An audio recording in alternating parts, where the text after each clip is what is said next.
Hello friends, welcome to my channel. పద్మావతిని ఇంట్లో నుంచి వెళ్ళగొట్టిన విక్రమాదిత్య. ఇదంతా అలా జరిగిందో మనం ఈ వీడియో తెలుసుకుందాం. ఇక విక్కీ అయితే పద్మావతిని కొట్టి ఇంట్లో నుంచి వెళ్ళిపోమంటాడు.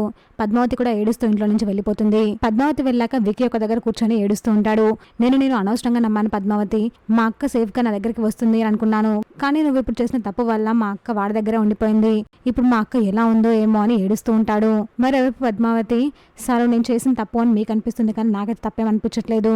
వదిన ఇప్పుడు కడుపుతో ఉంది, తను ఇంకో ప్రాణాన్ని మోస్తుంది. వదిలిన ఆ దుర్మార్గుడు ఏం చేస్తాడో ఏమో అన్న భయంతోనే నేను కంప్లైంట్ రివర్స్ తీసుకున్నాను. అసలే వాడు మంచివాడు కాదు అని పద్మావతి అనుకుంటూ ఉంటుంది. నువ్వు మంచిదానివి మారావు అనుకుని నా మనసులో చోటిచ్చాను పద్మావతి. నా మనసులో నీకు చోటిచ్చి పెద్ద తప్పు చేశాను అని విక్కీ ఏడుస్తూ ఉంటాడు.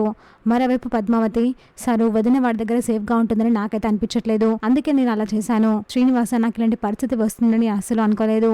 మా ఆయన మారిపోయాడు, ఇంకా నాతోనే ఉంటాడు, నా అర్థం చేసుకుంటాడు అనుకున్నాను, కానీ మళ్ళీ ఇలా నాకు అవుతుంది అని నేను అనుకోలేదు అని పద్మావతి ఏడుస్తూ వెళ్తూ ఉంటుంది.